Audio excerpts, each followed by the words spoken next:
Actively toxic leaders should be fired. Passively complicit leaders should be coached. Welcome back, everyone, to The Leader Factor. I'm Junior, here with my co-host, Dr. Tim Clark. Good to be with you. And today we're going to be talking about toxic leadership, if you couldn't guess. Yeah, you just made a pretty bold statement, Junior. I think it's fair. Well, we're going to talk about that. That's the summary of today's conversation. So if there's nothing else that you get from today's conversation, you can take the one line. That's right. You can run with it. So presumably everyone listening to this episode has encountered a toxic leader. Maybe you've had a toxic boss in the past. Maybe you're having some issues today, and maybe you are the toxic leader. Well, if I you've guess, never met one, maybe you are the one. Hopefully not. I think what you're pointing out right out of the chute, Junior, is that this is more common than rare. Yeah. This is not something that we find once in a while. We find this, it's pervasive throughout organizations. Yeah. And you're probably not the toxic leader if you're listening to a leadership podcast. So probably safe to say. Yeah. Let's talk about influence. So influence is at the heart of leadership. You have pathological, you have healthy.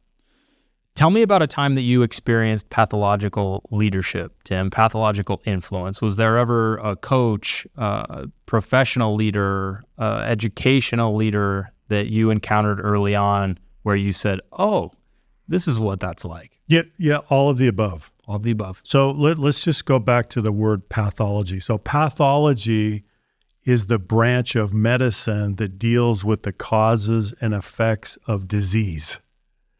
And when we apply this to organizational behavior and leadership in particular, we have to distinguish between the motivation and the ability, the skill or the will. So if we encounter a toxic leader, what we're really talking about is malignant intent.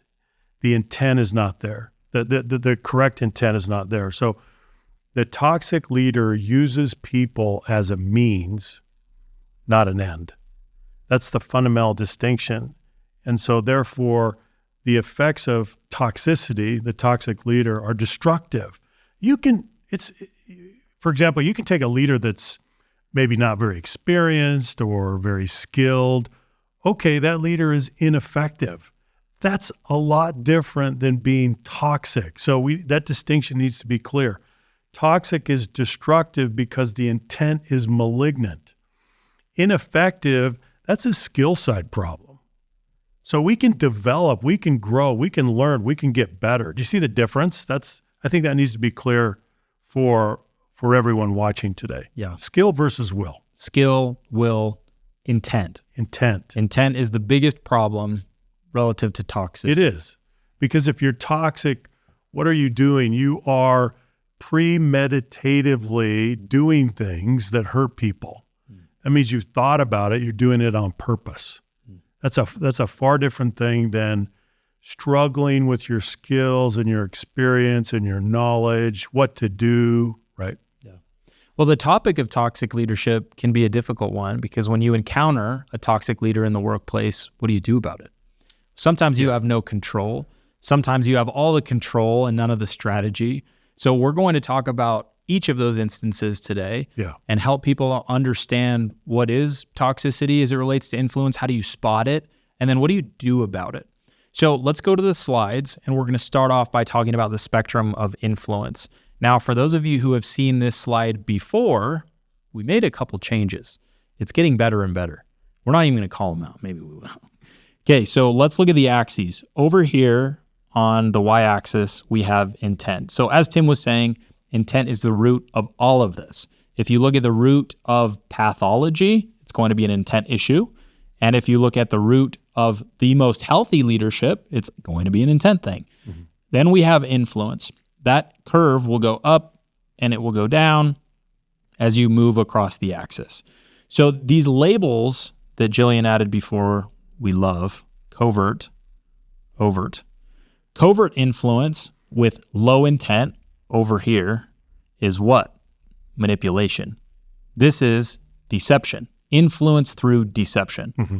Have you seen this in leadership before? Yeah, absolutely. And what we're saying, Junior, is it's deliberate. Yeah. People are trying to influence others this way through manipulation. That's what they're trying to do. It's Sneakily. Yeah, so they're trying to hide intent. They're trying to hide their true aim, and they're using manipulation. On the other side, over in the overt camp, we have coercion, force. So this is pathological influence through force. Tell me about coercion. This means that we're muscling people. We are pressing them into service. We're just forcing them to do what we want them to do. And I think it's important to understand that for both of these pathologies, right, manipulation or coercion, this is often the socialization that a leader grew up in, was brought up in. This is what they know. This is what they've been taught. This is what has been modeled to them. So they often just continue that, because how do humans learn? Through observation and imitation. So they'll perpetuate that. So it's very important that we are explicit in addressing this spectrum of influence so that you can see where these different patterns come from. In your experience coaching executives, working with leaders, which one of these have you seen as more prevalent? Manipulation or coercion? I think it depends on industry. I think it depends on legacy cultures that come with industries. For example, if you go into heavy manufacturing, you see a lot of coercion, not trying to hide anything. Yeah. We're just going to squeeze you, press you, grind you, and force you to do what we want you to do. I say that because I spent years in heavy manufacturing. That's a legacy culture I understand. I think in other industries, there are themes of manipulation that we see more strongly. Depends on where you are. You think there's a generational difference in the failure pattern? I think there might be. What do you think? As I look out, I see the older guard using coercion a lot more. I think you're right. But that doesn't mean that the pathology has gone away. It's just swung to the other side. Yeah, sure. And so the pendulum has swung the other way, and a lot of new age leaders tend toward the manipulative side, if we're talking about pathology. Yeah, I think you're right on that. So what we want to do is get rid of both of those. Right. But it is really interesting to look at legacy cultures, different industries, and look at the failure patterns. And that's something that you can do in your own organization, and it will help inform your assessment and your training. Because if you know I'm in heavy manufacturing and the legacy culture is this, I'm probably going to have to deal more with the coercion side of the spectrum than the manipulation side, which means certain things. I'm going to treat it a little bit differently. My intervention is going to be different. So it's important, I think, to recognize where you're coming from, what the context is, as that will inform the solution. Junior, I want to add a couple of qualifications. First of all, let's not confuse this with compliance, right? What if you're in a highly regulated environment? Then there are things that we have to comply with. We have policies and we have procedures and we have rules. Those are not coercive mechanisms. Those are mechanisms to keep us safe and to allow us to perform. So let's not conflate those two things. Yeah. That's right. That's not the same thing. The other thing I would say is we are going so far as to say that if you pick up your tricks, right, your manipulation, or your power tools in the area of coercion, you're actually not leading anymore. You've abdicated leadership. That's what we're saying. It's an abdication. So if you go east or west and you leave that center area of collaboration, you're not leading anymore. You're exercising a different applied discipline. Well, let's talk about that center area. Yeah. So collaboration, this is what's changed in the model over time. We've made a few different changes because the language is so important. So important. And we've learned this as we've made how many models. Yeah. Collaboration, we feel like, is the best word. What's the connotation of collaboration? It's that it's teamwork. It's positive intent. It's joint discovery. It's everything that those other things aren't, Right. in that we have positive intent and we're going after a solution together. It's the way that we choose to engage. And it doesn't mean that we're going without maybe a point of view or an opinion or something we feel strongly about. It doesn't mean that we're not going to advocate hard. Yeah. It doesn't mean that at all. It's about the approach. Yeah. How are we going to engage? We're going to engage in a collaborative way. Yeah. So you're not passive. You're not on the receiving end. We're going to engage together. Yeah. This might be a model worth just printing out, putting on your desk, studying a little bit, and thinking of, keeping this top of mind is useful for every single leader. It'll probably be in the downloadable that we make. Well, I would even say, Junior, that listeners and viewers should go so far as to say, or ask themselves, if we could shadow you for a week, what patterns of influence would we see in you? Would you be in the middle? Do you sometimes go to manipulation? Do you sometimes go to coercion? And really take self-inventory and think about that. Yeah. Well, there's an invitation, an exercise for you. Print it out, plot yourself at the end of every day.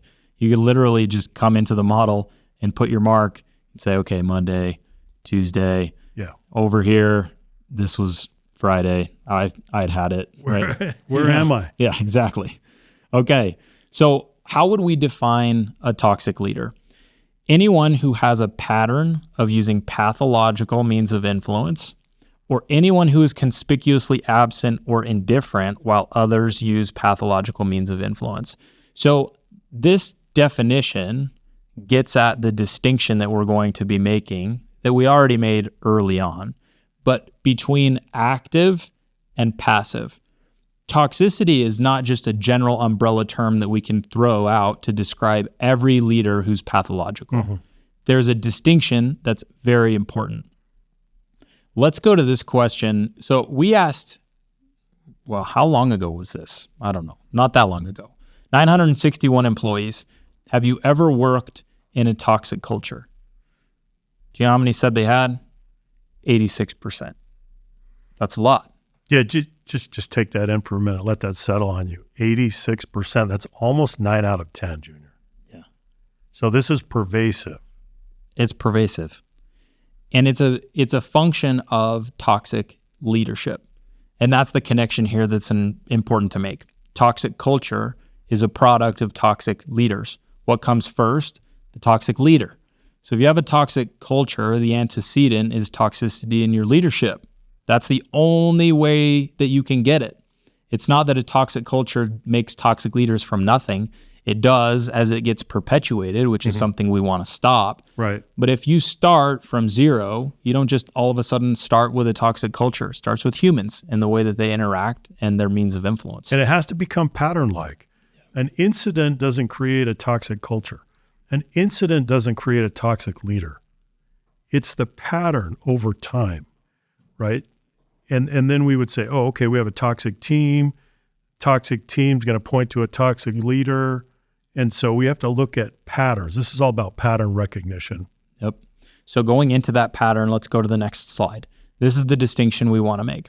Actively toxic, passively complicit. Help me understand actively toxic.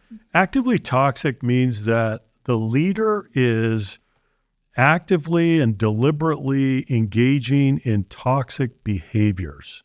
The leader is doing this. And as we said before, toxic behaviors, that's a reflection of intent, malignant intent. You're doing this on purpose.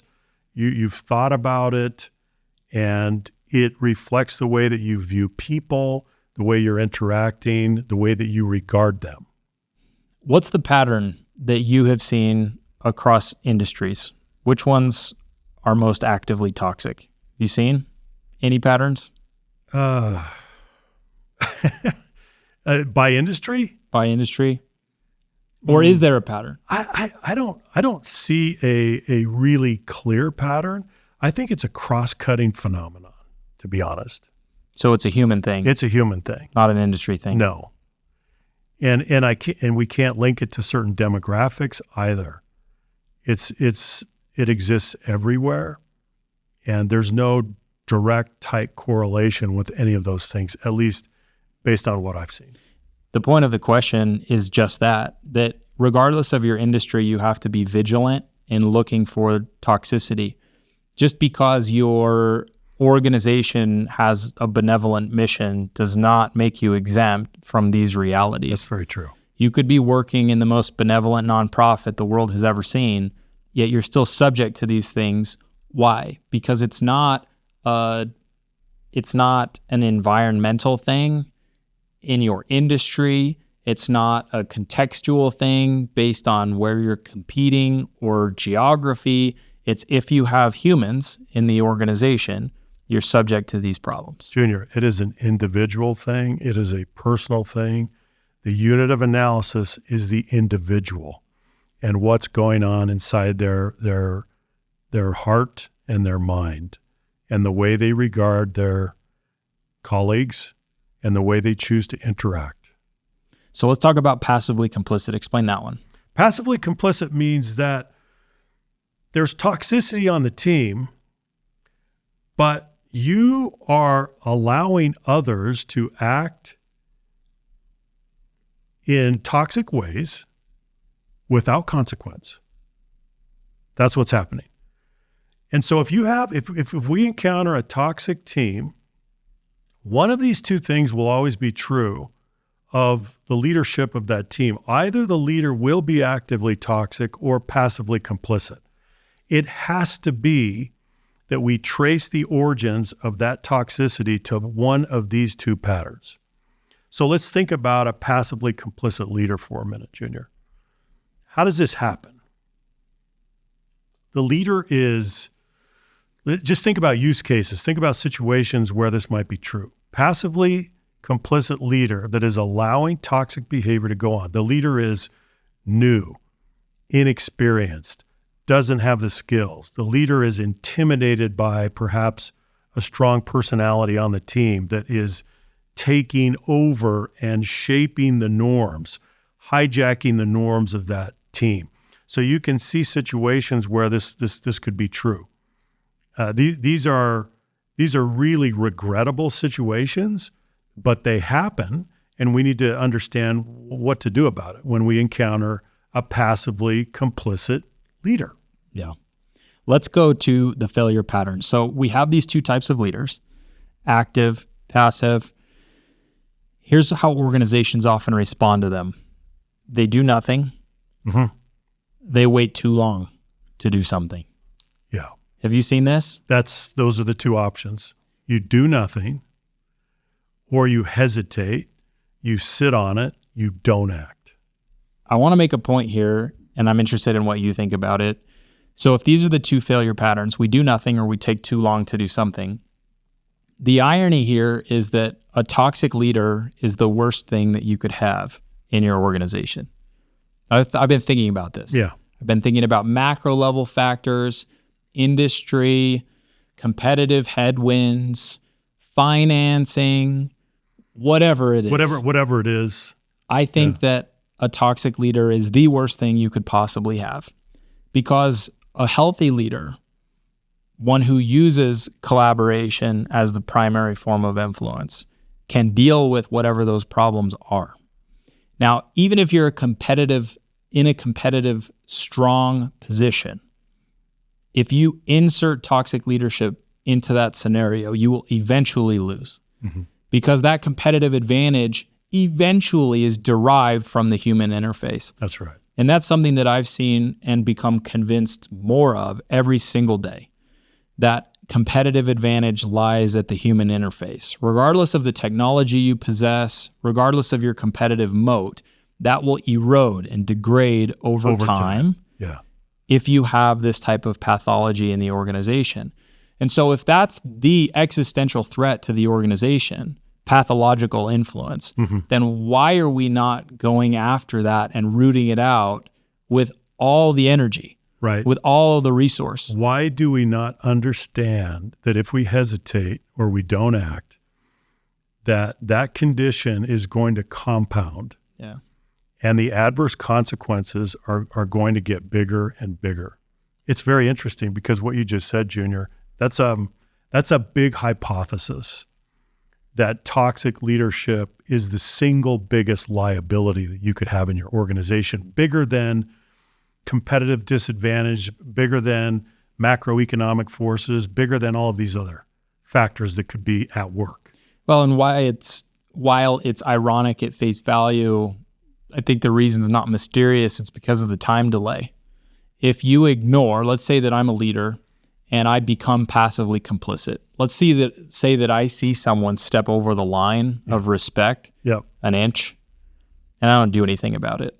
Right. I'm passively complicit, but it was not a big deal. It's a minor infraction. But now we have tolerance. Now we're going to start normalizing that behavior. The next time, maybe they go 2 inches over the line. Mm-hmm. And after that, it gets a little bit farther, and we get into a pattern of inaction.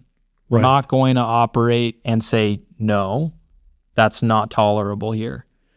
Eventually, that unravels, but not today, and not tomorrow, and probably not next week, but next month, and next quarter, and next year. Now we have a culture that's entirely different from where we started. I've become passively complicit, and the organization is hurting because of it. Mm-hmm. And so, no, it's not mysterious as to why we wouldn't just jump in. It's easier to just not do anything. Yeah. That's why I think competitively and in leadership, it's so important to have a long time horizon. If you said, this organization is going to be my responsibility for the next 30 years, mm-hmm. You're not going to put up with that. You might act a little bit differently. That's right. Right? That's very true. But it goes to show the length at which we're willing to own things. And it's short for most people. Yes, and there's the natural tension between short-term and long-term, which everyone needs to manage. And to your point, we neglect this, we overlook it, we don't act. Okay, but Junior, let's talk about why. Number one, it's unpleasant. We don't want to confront the issue. That makes sense. But number two, this is often the case, the toxic leader is actually a high productivity leader, gets results, right? Usually through exploitation, but gets results, has a track record of results. So we don't want to pull them out of the game. Yep. And so there's a huge disincentive to address the issue. So what do we do? To your point, what we tolerate, we normalize. So we normalize that. And then even though we don't want to face it, we are saying yes to the compounding long-term consequences. And rest assured, they will happen. They're coming. They're coming. The day of reckoning is coming. So what do we do with each? Let's go to the slide. If the leader is passively complicit, coach them. If they're actively toxic, let them go. That's as simply as we can put it. Yeah. Now that's what has to happen. So with a passively complicit leader, this is interesting, and I'm curious to hear your perspective. Why coach them? If we're saying that coach them, presumably they can be coached. Mm-hmm. What's the pattern? Have you seen that this population is more coachable? Extremely coachable. Why? It goes back to the distinction between skill and will, right? So the passively complicit leader is failing on the skill side of the equation, typically not the will side. So can you coach skills?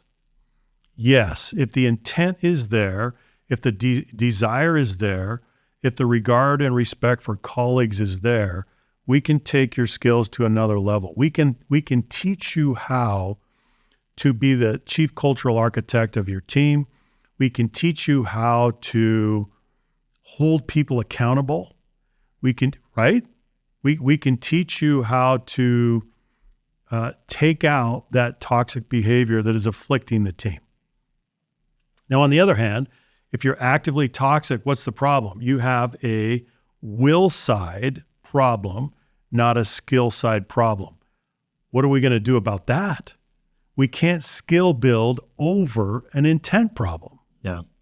Well, you and I have talked about this before, and we've seen that the percentage of those who turn it around once they're in the actively toxic camp, small. Very small. 5% or less. 5%.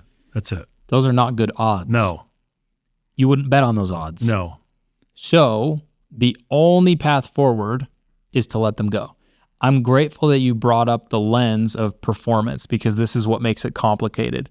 And for an average listener listening to the beginning of the conversation, they may say, well, yeah, that's pretty easy, in theory, but in practice, here's the reality of my organization, and this is what I have to do with my team. I have a very performant, toxic person, but I need this project done. Mm-hmm. And I know that this person can perform in whatever their role is. It gets difficult. It gets dicey. It gets really hard. But what we have seen is that the 5% rule applies. Yeah. You have a 5% shot at them turning it around. They're likely not going to. So in that scenario, you have to let them go. Regardless, I won't say regardless, but almost regardless of the context and the situation. You will pay for that.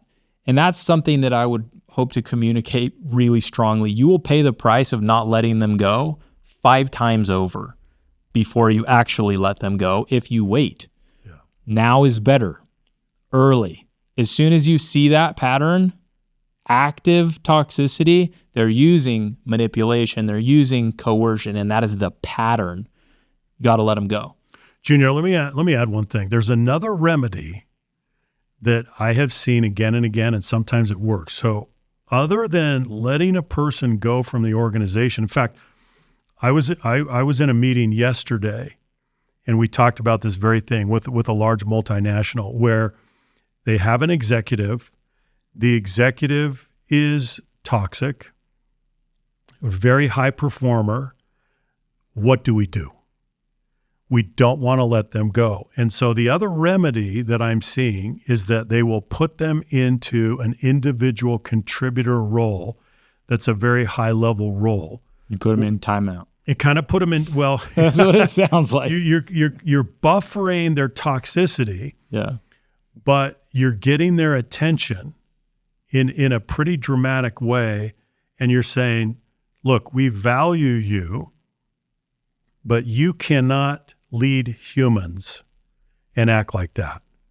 And so we're going to give you one last opportunity in this strategic individual contributor role where you can do meaningful work and have a big impact on the organization. But we're making it absolutely clear, right, that you can't do that anymore. Yeah. You got one chance to turn it around in terms of the way that you interact with people, and we're acting in good faith. This is a meaningful role, and so here you go. I've seen this now over and over again, and sometimes it works. And so I would just offer that up to organizations that encounter this situation. What do we do? Yeah. I like that you're giving them an opportunity. I would add that as part of that conversation, the communication has to be crystal clear. Oh, yes. That behavior we will not allow, period. It's not a negotiation. Yeah. I'm not interested in how you feel about it. It is not tolerable in this organization. Right. And if that's not okay with you, you're welcome to leave. Yeah. It has to be that clear. It does. At the same time, you're expressing your concern, the way you value that person. Are you softening my point of view? No, I'm not. But the clear expectations have to be there. No, I agree. Right? You got one shot. Yeah, you do. And if you don't perform in this way, if you don't treat people like people, you're done. Yeah. That's it. Yeah. And there has to be absolute clarity about that. So let's talk about how you spot them, because it may not be obvious. Okay. So how do you spot a toxic leader? You look for fear. We were having this conversation a little bit earlier that fear is probably the best proxy indicator for toxicity that exists. But even that might be too general. So what do we mean when we say fear? What are we looking for? Here's a list: high turnover, low morale and engagement numbers, poor performance, unethical behavior, self-promotion, ignored or dismissed problems, someone who plays favorites, they take the lion's share of the credit, they're disrespectful, or they show patterns of deflection, blame, denial, and excuse. So if you see fear popping up in the organization and it shows itself this way, it's a good indicator that there's some pathology lurking there Yes. that you need to go and figure out. Yes.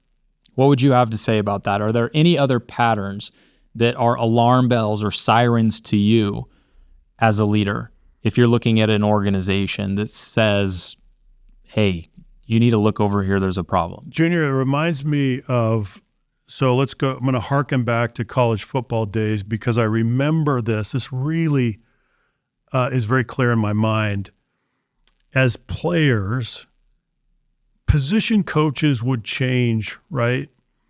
And one of the questions that the players would ask each other, very common question is, does that coach play head games? I heard this over and over and over because it was such a common thing. So many of the college football coaches do not know how to work with players other than with manipulation or through manipulation and coercion.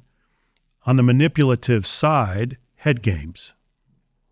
Not playing straight with you, not being clear about expectations, not being clear about what you as the coach are willing to do, what you're committed to. So the player is left in suspension. The player is left in a state of ambiguity.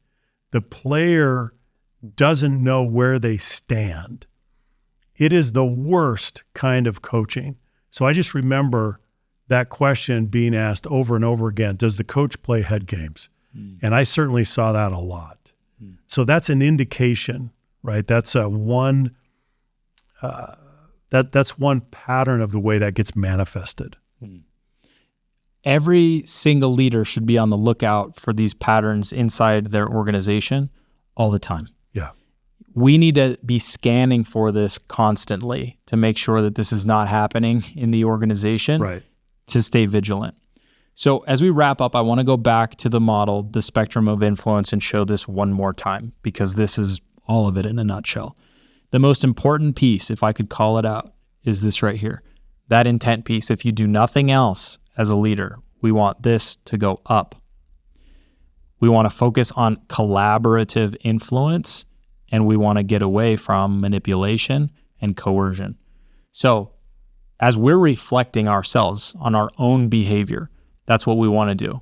We want to look at those patterns and say, do I lean one way or the other? What's my tendency? Let's hedge against that so that I can operate from a place of credibility and high leadership. Yeah. And then I want to scan the organization and make sure that there's no pathology.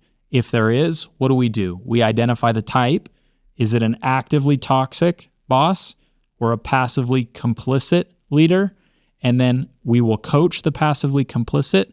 We will manage out those who are actively toxic, and in some scenarios, give them an individual contributor role. Mm-hmm. What else would you add as we wrap up? Well, Junior, I would just go back to say that there's a compounding principle that's at work here. And so if there's any toxicity, it's not going to stay in a state of equilibrium. There's going to be degradation over time, right? It's an infection. It's a pathology. It's going to spread.